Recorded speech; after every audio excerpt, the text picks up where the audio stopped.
वाटते. महाराजांना आपण कधी बघितलं नाही. मूर्तीमध्ये पुस्तकामध्ये चित्रपटामध्ये बघितलेली आपण माणसं. त्यांचं नाव ऐकलं की आमचं रक्त सळसळतं. मग त्यांनी साक्षात महाराजांना बघितले, त्यांचं काय होत असेल? राजा आपल्यासोबत घोड्यावर बसलेत, राजा आपल्यासोबत भाकरी खात आहेत, राजा इथल्या प्रत्येक जणीं कपाला तयार होत आहेत, राजा दानपट्टा चालवत आहे. ही कल्पनाच एवढी मोठी आहे तर उगाच या माणसासाठी हजारो माणसांनी जीव दिला असता का?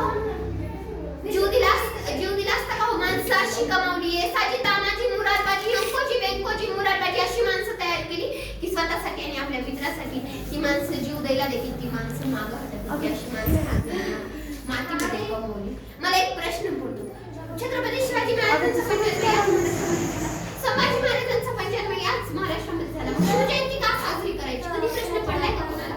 शिवजयंती का साजरी करायची? आम्हाला फक्त एवढंच माहिती आहे, डॉल्बी डीजे लावून नाचलं की झाली शिवजयंती.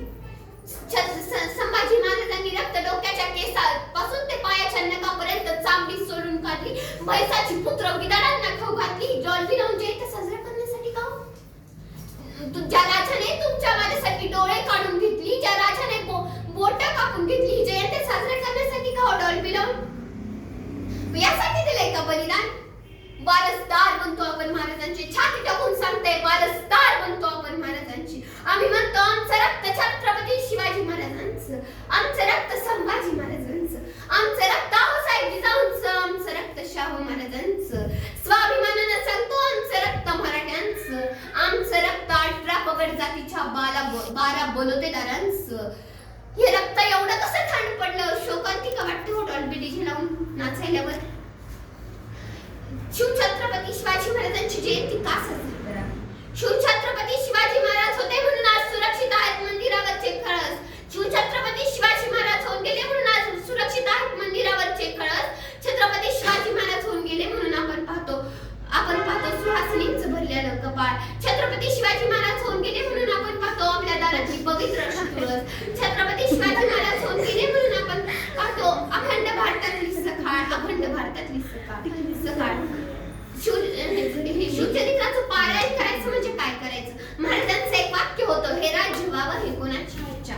श्री म्हणजे काय माहितीये का? श्री म्हणजे काय माहितीये का? आऊसाहेबची जाऊन छाईचं नाव काय होतं? आऊसाहेबची जाऊन छाईचं नाव काय होतं? ज्या मातेने या महाराष्ट्रामध्ये दोन छत्रपती भाल केले, त्या मातेचं नाव सुद्धा आपल्याला माहित नाही. यापेक्षा काय हो या मातेचं मोठं दुर्दैव? 12-13 वर्षाच्या छत्रपती शिवाजी महाराजांनी रायरेश्वराच्या मंदिरात जाऊन शपथ घेतली. 16व्या वर्षी तोरणा किल्ल्यावरती पहिलं तोरण बांधलं आणि आपल्याला एक गॅरंटी दिली छत्रपती शिवाजी महाराजांनी, जोपर्यंत चंद्र सूर्य असतील तोपर्यंत त्यांनी बांधलेल्या कुठल्याही किल्ल्यावरता एकही दगड हलणार नाही. जोपर्यंत चंद्र सूर्य असतील तोपर्यंत कुठल्याही किल्ल्यावरचा एक दगड सुद्धा हलणार नाही. ही गॅरंटी आजकालचे इंजिनियर देतात का हो तुम्हाला गॅरंटी? सकाळी बांधली भिंत रात्री पडायची गॅरंटी नाही. माझ्या मित्रांनो, आज 350 वर्ष झाले तरी या महाराष्ट्राच्या मातीला शिवछत्रपती शिवाजी महाराजांची गरज फार मोठी शोकांतिका वाटते. अहो असं वाटतं की भलं पाठ उठावं, रायगडच्या पायऱ्या चढाव्या, या अंतकणातून या काळजातून माझ्या राजाला साथ घालावी. म्हणावं, विचारावं, राजा कशी सांभाळ एवढी मोठी बलाढ्य धारण तलवार. आज तुमचा मावळा बघा, साधी पाण्याची तहान 2 गर्लफ्रेंड घेऊन बियरवर भागवतोय. राजा काय महाराष्ट्राची या परिस्थिती आहे. राजा आता तुमचा मावळा बघा, चहाचा कप उचलायला सुद्धा लटलट करतोय.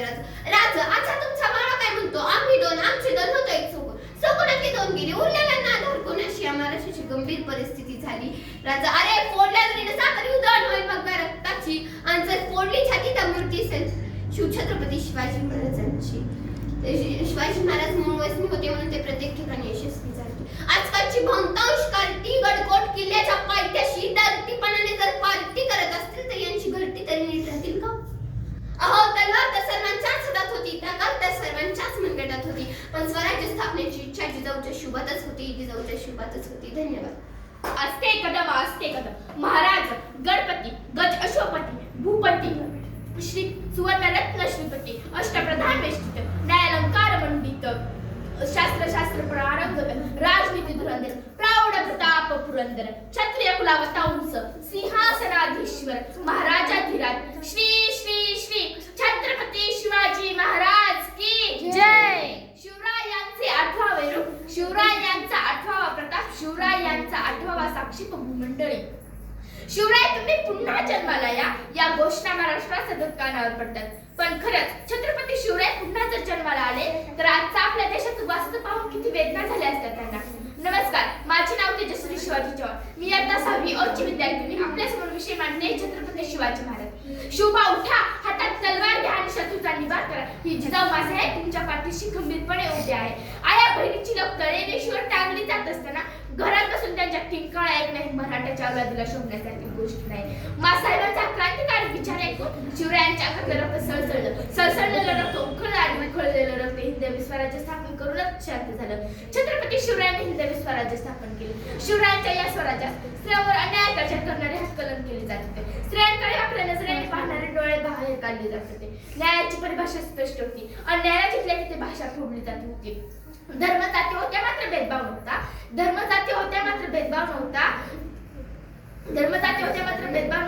ना भ्रष्टाचार होता ना महागाई.